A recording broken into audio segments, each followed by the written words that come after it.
Assalamualaikum warahmatullahi wabarakatuh. Perkenalkan, nama saya Wahyu Listanto, saya guru di MAN 1, Kota Palu. Nah, pada kesempatan kali ini kita lanjut materi kita tentang fungsi komposisi dan fungsi inverse, di mana kali ini kita sudah memasuki pertemuan keempat, yaitu tentang fungsi komposisi. Nah, setelah kemarin di pertemuan 1, 2, dan 3 kita membahas tentang konsep fungsi itu sendiri. Di sini kita akan masuk ke materi pokoknya, yaitu fungsi komposisi. Nah, di sini ada beberapa gambar diagram panah yang menunjukkan definisi dari fungsi komposisi itu sendiri. Kalau kemarin fungsi kita pelajari satu buah fungsi, satu fungsi untuk diagram panahnya. Nah, sekarang di sini ada dua fungsi yang bekerja.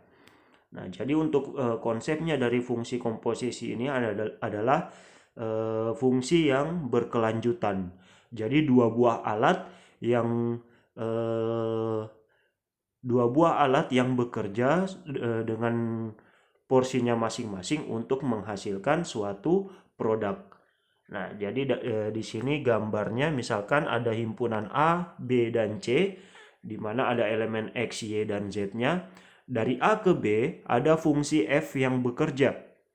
Kemudian dari B ke C ada fungsi G yang bekerja. Jadi setelah F dilanjutkan oleh fungsi G. Dari sini ini kita bisa gambarkan sebagai fungsi G bundaran F. Ya, jadi ini adalah contoh diagram dari fungsi G bundaran F. Nah, jadi maksud dari G bundaran F ini, G bundaran Fx, X-nya di sini kita olah dulu di fungsi F dari belakang, kemudian kita lanjutkan di fungsi G. Nah, jadi yang tadinya X diolah fungsi F menghasilkan Y, kemudian diolah fungsi G sehingga menghasilkan Z. Nah, ini adalah definisinya. Jika F dan G adalah suatu fungsi dan RF irisan DG itu bukan himpunan kosong. RF itu adalah daerah hasil fungsi F dan DG adalah daerah asal fungsi G. Nah, jika irisannya itu bukan himpunan kosong, artinya ada ada irisan dari RF dengan DG. Maka terdapat suatu fungsi H dari himpunan DF ke himpunan RG, daerah asal fungsi F ke himpunan daerah hasil fungsi G, yang disebut fungsi komposisi F dan G. Ditulis G bundaran F, nah, bacanya seperti ini. Nah, ini simbolnya G bundaran F, yang ditentukan dengan Hx sama dengan G bundaran Fx, itu sama saja dengan GFX. Nah, jadi X-nya itu kita olah ke fungsi F dulu, kemudian selanjutnya ke fungsi G. Itu kalau G bundaran F. Kalau F bundaran G berarti X-nya diolah di G dulu, kemudian dilanjutkan ke F. Jadi kita mulai dari fungsi yang paling belakang. Nah, untuk lebih jelasnya, di sini ada contoh soal. Ya, saya sudah tuliskan soalnya. Langsung saja nanti saya jelaskan apa yang ditanyakan. Nah, di sini ada 3 himpunan. Himpunan pertama elemennya A sampai E, kemudian himpunan kedua V sampai Z, dan himpunan yang ketiga adalah 1 sampai 5. Dengan diagram panah yang sudah saya gambarkan. Jadi maksud dari RF irisan DG ini kita lihat di himpunan ini.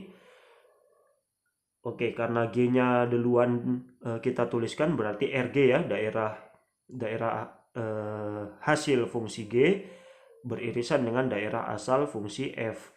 Nah, irisannya itu bukan himpunan kosong, berarti kedua fungsi tersebut dapat dikomposisikan. Nah, irisannya itu ada elemen V, W, dan Y. Irisan itu adalah elemen-elemen yang ada di G, ada juga di F. Seperti itu. Jadi di sini kita lihat V, W, dan Y adalah irisannya. Berarti dia bukan himpunan kosong. Nah, dari gambar tersebut misalkan yang ditanyakan adalah F bundaran GA. Jadi sesuai definisinya, F bundaran GA itu sama saja dengan FGA. Ya, ini definisinya ini tadi. Oke. Jadi A-nya itu kita olah dulu di fungsi G, kemudian dilanjutkan ke fungsi F-nya. Nah, yang di dalam kurung ini adalah GA. GA itu hasilnya adalah V. Kita lihat A dibawa oleh G menuju V, berarti hasilnya V. Selanjutnya V ini kita olah atau kita bawa dengan fungsi F atau FV, menghasilkan 5. Jadi di sini ya, GA A tadi dibawa menuju V, kemudian V menuju ke 5. Itulah hasil dari F bundaran GA. Selanjutnya, jika yang ditanya adalah F bundaran GC, berarti sesuai definisi F bundaran GC itu sama dengan FGC, C-nya dibawa oleh G menuju Y berdasarkan gambar. Kemudian Y dilanjutkan lagi, ya, sehingga kita dapatkan hasilnya adalah 1.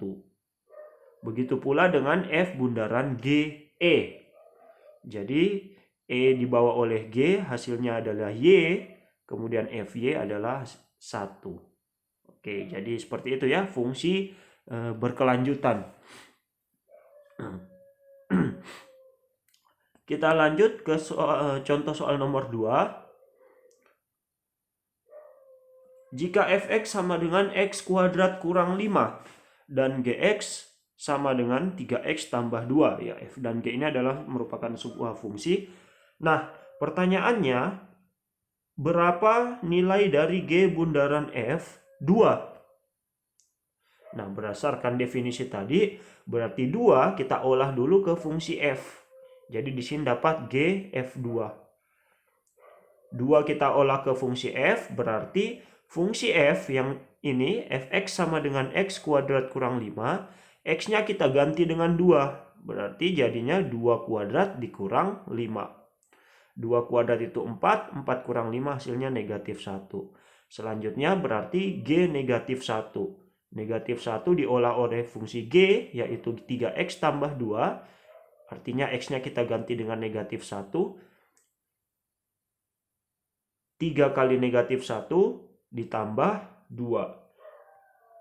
Ya, 3 kali negatif 1 negatif 3 ditambah 2 hasilnya negatif 1. Berarti nilai dari G bundaran F2 adalah negatif 1. Seperti itu ya. Ya, jadi ini panahnya G negatif 1. Ini kita fungsi G-nya tadi ini 3X tambah 2. X-nya kita ganti dengan negatif 1. Sehingga kita dapatkan seperti ini. 3 kali negatif 1 tambah 2. Oke, kita lanjut ke contoh soal nomor 3. Jika Gx sama dengan 1 per 2x kuadrat kurang 3 dan Hx sama dengan x kurang 5. Nilai yang ditanyakan di sini adalah G bundaran Hx. Oke, kita mulai dengan definisinya. G bundaran Hx sama saja dengan GHx. Nah, Hx-nya di sini adalah x kurang 5, berarti tinggal kita ganti saja ke sini, x kurang 5.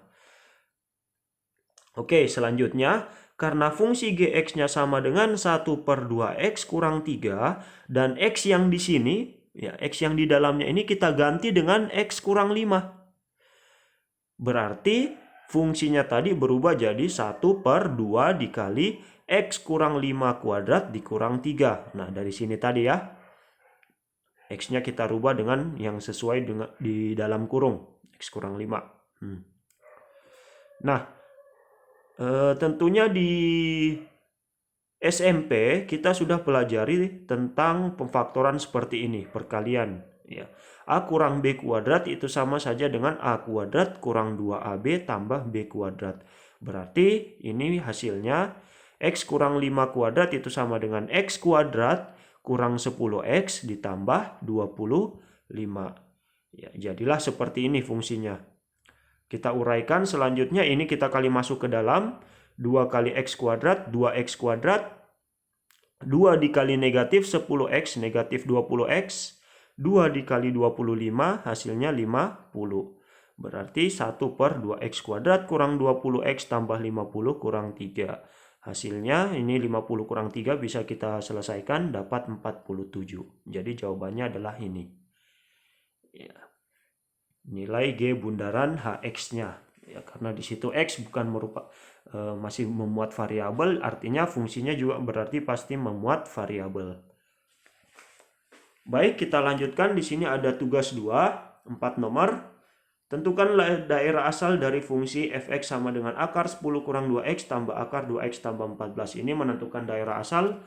Videonya sudah ada di pertemuan ketiga, silakan disimak.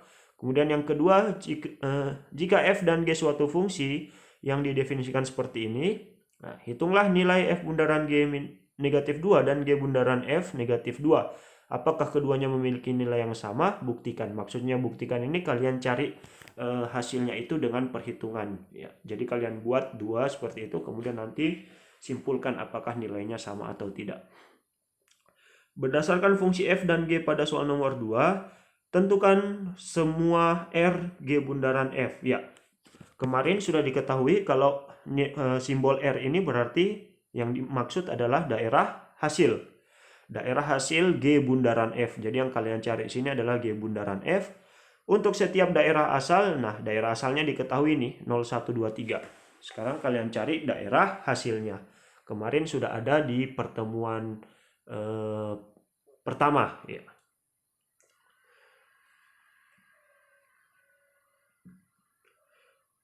Dan yang terakhir, tentukan rumus F bundaran Gx dan G bundaran Fx masih sama, F dan G-nya ada di soal nomor 2. Nah, ini sekedar mengingatkan jika suatu waktu akan digunakan.